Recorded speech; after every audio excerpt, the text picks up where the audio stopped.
Football day, and we started with the national championship. We move into some NFL issues, and to help us break down the latter, that's the great Charley Casserly, NFL Network analyst, and he's back here on Tiki and Tierney. Charley, how are you today? Good morning. How are you men doing? Well, we're doing great. And by the way, Tiki and I were just having a discussion, and we're going to get some calls on this after we hang up with you about RG3. And as you know, Charlie, whether it's as an executive, whether it's as a coach, whether it's as a player, anything, when you're humbled in life, it's a powerful tool that serves a lot of people well. Moving forward, how viable do you view RG3 as a starting quarterback in the next year or two for somebody who needs one? Well, I think it's just a question mark. I don't think you could sign him and say you have the solution to your problem. I think there's a number of issues. Number one, can he operate in a drop-back system? So what system are you going to run?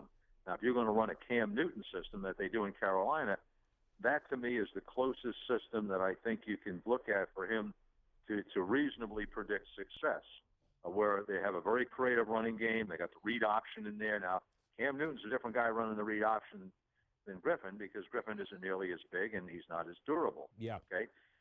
He has as much throwing talent as Cam Newton. Cam Newton probably is more accurate. But Cam Newton has a lot of simple throws in that offense now.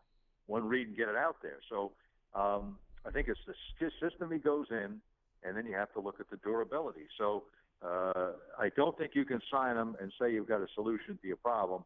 I'd say you sign him, and then you keep trying to find the solution, and then you go to camp and see how it works out. Yeah, there's a good chance. I mean, he's going to clear waivers when they finally release him, so he'll be able to go wherever he needs to. We also had this conversation around Johnny Manziel. Should he get released by the Browns? Is he a viable solution anywhere, or are there too many off-the-field issues for him to actually be a starting quarterback in the NFL?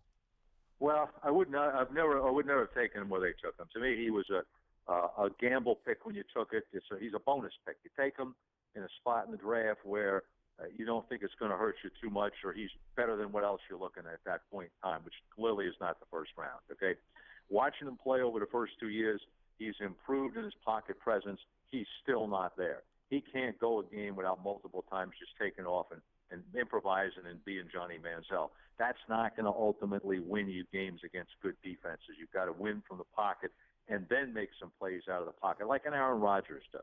Okay, unless you're there, you don't know everything about all the off-the-field things. There was a tremendous number of concerns coming out of college. You hear some of the things saying, well, there's even more things now than we thought. Okay, well, you don't know what they thought, so you don't know if they missed them or there's more things there. It's got to be a concern. You just have to work through that part once you can get all the facts. My point, he's somewhat like RG3, though he's probably better in the pocket than RG3. But you can't say he's your solution. He's just part of your solution as you attempt to find one. Yeah, you kick the tires and see what you got. Charley Casserly, NFL Network analyst, Tiki and Tierney, CBS Sports Radio. Charlie mentioned the word humbled pertaining to RG3 before. I think in large part, Hugh Jackson was probably humbled a bit as well, the way it ended with the Raiders. Remember the big trade, and he gave up some assets, and that was a very transitional period for the Raiders after Al Davis passed away. And some people think he maybe took advantage of it, whatever. I think we all know Hugh's a brilliant offensive mind. I want to ask you this. You look at some of the jobs that he's rumored to be in the mix for, certainly the Niners, the Giants, the Browns. What's the best fit for Hugh Jackson, do you think? I don't know that you'd have to say a best fit. I think he can go any of the places. Hugh and Doug Marrone were my top two calls if I was doing a job this year. Those would be my first two guys I brought in. Now, going back to Hugh with Oakland, everything you said I agree with. And I think Hugh would agree with it probably. Mm-hmm. But I think Hugh learned a lot from that. I think Hugh did a lot of positive things there. He had the Raiders in playoff contention until he got decimated with injuries. And he made the right move to trade for Carson Palmer, as evidenced by how he's playing in Arizona. You probably weren't going to get that play for him initially there, even though you would hope to get it. And maybe, who knows, it would have happened. I don't know, but it didn't happen well enough there in that situation with Carson. But I think he's a leader. I think he's a very good offensive coach. I think he's got an edge to him, which is a positive edge. The players respond to him. I think it's his time. So I think he could fit anywhere. Charlie, how hard is it to be a head coach or even a general manager in one of these organizations that we keep hearing these dysfunctional reports about? Is that difficult, or is it easy to compartmentalize and just go do your job? 'Cause I think it may be a factor and some of these head coaches when they decide to go wherever it is they decide to go. Okay, what do you mean by functional reports? So I understand the question. Like these reports of dysfunction, like in San Dysfunction, Francisco, I'm like sorry. the San Francisco, like in Cleveland, in Detroit. I mean, is it hard to be an executive GM or a head coach in one of those type of situations? Oh, absolutely. If there's dysfunction, you're not going to solve the dysfunction. Okay, so you got to understand that. Your best bet is to avoid it. Now, how are we saying dysfunction? Well, if you can't get everybody on the same page to buy into the team concept of the head coach setting the vision for the program and everybody falling in line to work with him on it, we had that in Washington and we had that in Houston with Tom Capers. And, there was a division of responsibilities. I had the final say in the draft. Tom Capers and Joe Gibbs, they had the final say on the roster. So that's fine. To me, that's the way it should be. Coach should command the room. Nobody in that room should be able to think you can walk out of the room and get behind the coach's back and get an edge.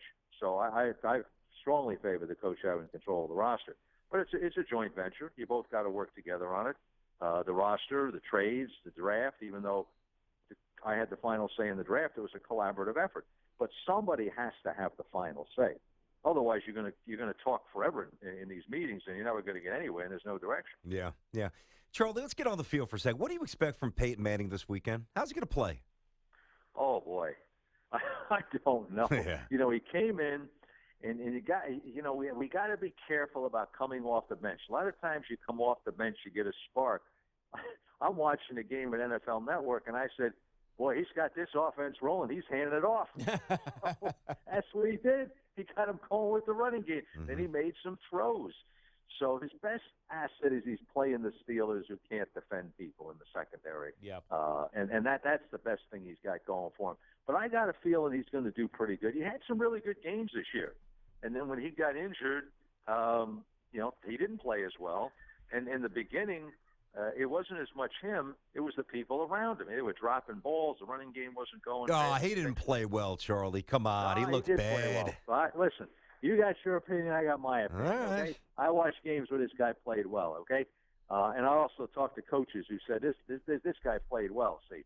Now, there are other times he didn't play as well, but around him it didn't play well, see? But the point is, towards the end, he wasn't. When they benched him or whatever they did with him, he got hurt. Yeah. He didn't play well. So, how's he going to play?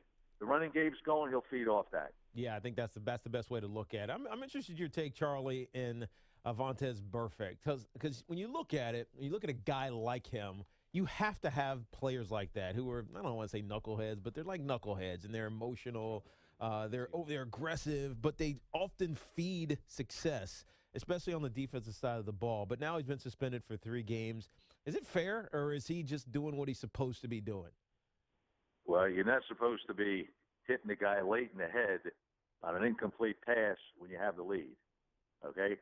There's guys that have got instincts and guys got intelligence to play. This guy wasn't drafted for some of the reasons that we see. Yeah. Okay? And so that you take a chance on the guy. The guy obviously is desperate, so he falls in line.